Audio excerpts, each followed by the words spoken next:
आप सबों को जय मसीह की। मेरा नाम किरण चौहान है और मैं छत्तीसगढ़ से हूँ। सबसे पहले मैं परमेश्वर पिता का धन्यवाद करती हूँ इस सुंदर पल, इस सुंदर समय के लिए जिसे परमेश्वर ने हम सबों के जीवन में जोड़ा। आज का जो मनन का भाग मैंने लिया है, परेशानियों के समय में हमें क्या करना चाहिए।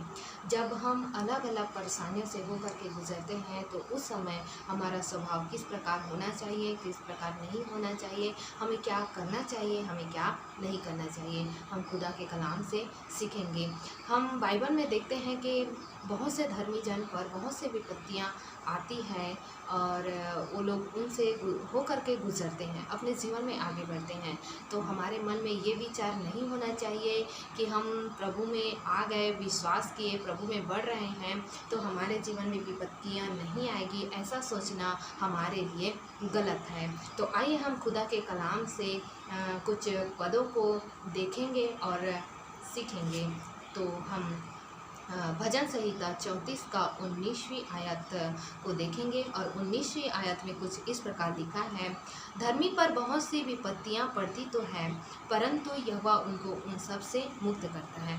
भजनकार यहाँ पर इस प्रकार कहता है कि धर्मी इंसान पर बहुत सी विपत्तियां पड़ती तो है परंतु यहोवा उन्हें उनसे छुड़ाता है, वहाँ से उन्हें निकालता है। हम हमारे जीवन में देखते हैं कि बहुत से अलग अलग परेशानियों का सामना करना पड़ता है, बहुत से विपत्तियों से हमें हो करके गुजरना पड़ता है। आज हम देखेंगे कि हमें इन विपत्तियों में रहते हुए भी, इन विपत्तियों का सामना करते हुए भी हमें खुदा के प्रति कैसा व्यवहार करना है और हमें क्या करना चाहिए, क्या नहीं करना चाहिए। बाइबल में बहुत से धर्मी जन के लोगों के उदाहरण हैं जिसे हम देखेंगे। सबसे पहले हम आयुब के जीवन से देखेंगे, आयुब के जीवन के विषय में हम पढ़ेंगे। हालेलुया। तो आइए हम आयुब की किताब निकालते हैं और आयुब अध्याय 2 उसका 10वीं आयत, जॉब चैप्टर 2 वर्स 10 और उसका सेकंड लाइन से मैं पढ़ती हूँ। क्या हम परमेश्वर के हाथ से सुख लेते हैं, दुख ना लें। इन सब बातों में भी आयुब ने अपने मुंह से कोई भी पाप नहीं किया। हम पढ़ते हैं, हम आयुब के जीवन में पढ़ते हैं कि आयुब पर बहुत सी बड़ी बड़ी विपत्तियां आई, बहुत सारे संकटों का उसे सामना करना पड़ा और लास्ट में आयुब के पास कुछ भी नहीं बचा। और बाइबल बताती है कि उसकी खुद की पत्नी ने उसे सलाह दिया कि परमेश्वर को छोड़ दे और अपने आप को मार डाल। तो पर भी बाइबल बताती है कि आयुब के मुंह से खुदा के लिए कोई भी पाप नहीं निकला। हालेलुया। मेरे प्रियो, हम यहाँ पर देखते हैं कि जब हमारे जीवन में संकट आता है, जब हमारे जीवन में परेशानी आती है, कई लोग ऐसे होते हैं, कई लोग हम सब अलग अलग परेशानियों से होकर के हमें गुजरना पड़ता है, हम होकर के उनमें से जाते हैं। कई लोगों के जीवन में हो सकता है फाइनेंशियल प्रॉब्लम हो, कई लोगों के जीवन में हो सकते हैं आर्थिक तंगी हो, कई लोगों के जीवन में हो सकते हैं कि वे बिल्कुल अकेले हो, कई लोगों के जीवन में हो सकते हैं कि वे प्रभु में अकेले आए हों और उनको सताव का सामना इस वक्त करना पड़ रहा होगा। लेकिन हमें हार नहीं मानना है, हमें आयुब के जीवन से हमें सीखना है और हमें आयुब के जीवन से देखना है। और हम यहाँ पर ये सीखते हैं कि आयुब के जीवन पर बहुत सी विपत्तियाँ पड़ी, आयुब के जीवन पर ऐसी बहुत से कठिनाइयाँ आई, संकटें आई और लास्ट में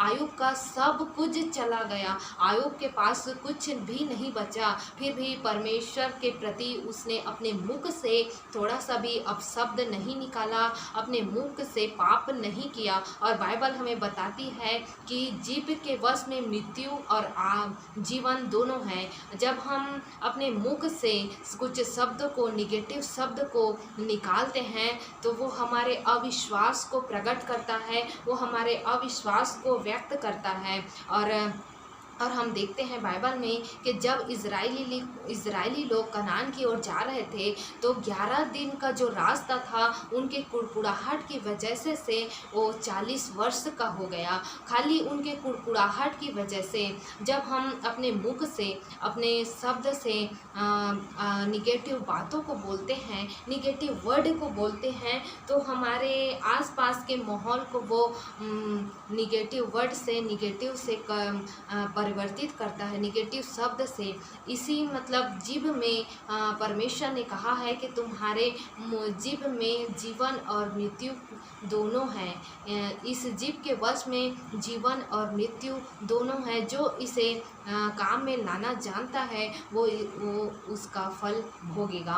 हाँ मेरे प्रियो, यहाँ पर इस प्रकार कहा है कि हमें ये जो जीव दिया गया है उसे हमें सही तरीके से काम में लाना है। हमें निगेटिव नहीं बोलना है, हमें नकारात्मक सोच नहीं लाना है, हमें परमेश्वर के प्रति कोई भी कुड़कुड़ाहट नहीं करना है। कई बार ऐसा होता है कि हम परेशानी में रहते हैं और सोचते हैं कि क्या परमेश्वर ने हमें छोड़ दिया, क्या परमेश्वर ने हमें त्याग दिया, क्या परमेश्वर ये नहीं देखता जो हमारे जीवन में हो रहा है, क्या परमेश्वर ये सब नहीं जानता कि हमारे जीवन में जो हो रहा है, क्या परमेश्वर ये सब नहीं देख रहा है। और हम ऐसा सोचते हैं कि हमें परमेश्वर के पीछे चलने से, प्रभु के पीछे चलने से कुछ लाभ नहीं हो रहा है। तो मेरे प्रियो कि परमेश्वर के पीछे हम जब आए हैं तो हम किसी फायदे से, किसी लाभ से नहीं आए हैं।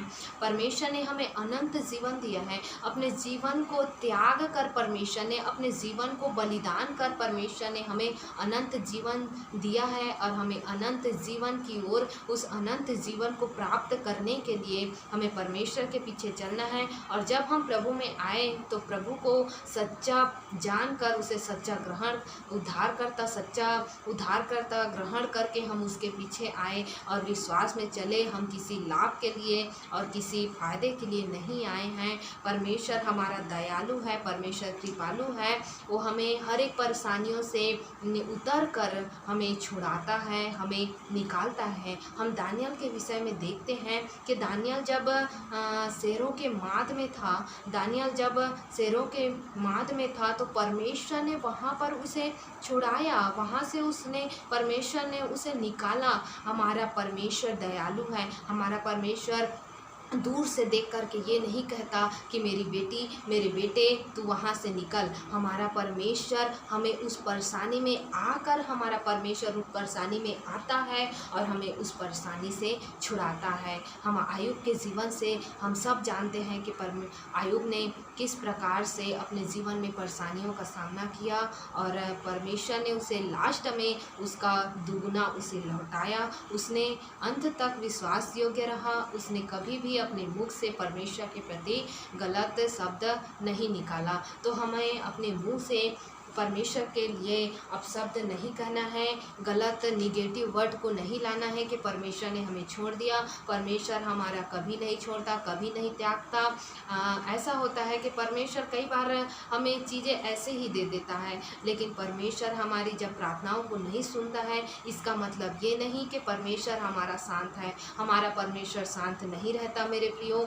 जब हमारा परमेश्वर शांत रहता है, जब हमारा परमेश्वर शब्द को नहीं सुनता, हमारी प्रार्थनाओं को नहीं सुनता, इसका मतलब ये नहीं है कि वो कुछ नहीं कर रहा है, वो करता है। वो हमें अपने पास बुलाता है। परमेश्वर कहता है कि मैंने इसे पाने के लिए अपने प्राण तक को भी दे दिया, अपने प्राण तक को भी बलिदान कर दिया, लेकिन मैं इसे कब अपने करीब पाऊंगा। ये कहकर परमेश्वर हमें अपने करीब लाता है। अपने करीब वो हमें अपने संगति के द्वारा, उसके चरणों में बैठने के द्वारा, उसे बातचीत करने के द्वारा वो हमें अपने करीब पाता है। और जब ये हम उसके साथ प्रार्थना करते हैं, बातचीत करते हैं, उसके साथ एकांत में बैठते हैं, तो परमेश्वर हमसे बातें करता है, हमें उस परेशानियों से निकालता है। हमारा परमेश्वर हमें हर एक मुसीबतों से निकालता है। हमें परमेश्वर के लिए अपने मुख से सकारात्मक विश्वास को रखना है। जब हम कुड़कुड़ाते हैं, जब हम निगेटिव वर्ड को बोलते हैं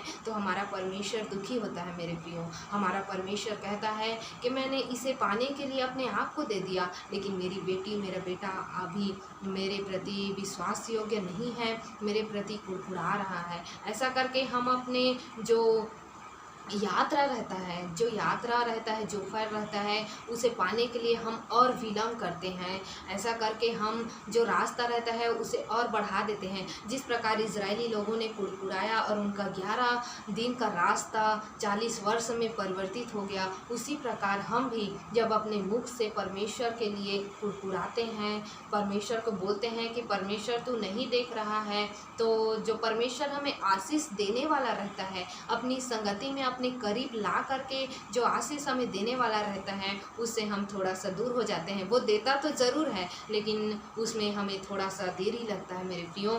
तो इसलिए मैं कहना चाहती हूँ कि परमेश्वर के प्रति हमें विश्वास योग्य रहना है, और जो परमेश्वर ने हमें प्रतिज्ञाएं दी है उसे पढ़ना है, उसे याद करना है, उसे मनन करना है, और परमेश्वर से बातचीत करते रहना है। हमेशा हमें प्रार्थना में लगे रहना है, परमेश्वर की संगति में लगे रहना है। परमेश्वर जब हमारी प्रार्थनाओं का उत्तर नहीं देता है तो हमें ये नहीं सोचना चाहिए कि परमेश्वर हमें हमारे जीवन में कुछ नहीं कर रहा है। परमेश्वर हमारे जीवन में शांत रह के हमें अपनी ओर खींचता है। इन वचनों के द्वारा परमेश्वर आप सबों को आशीष दे। आमीन।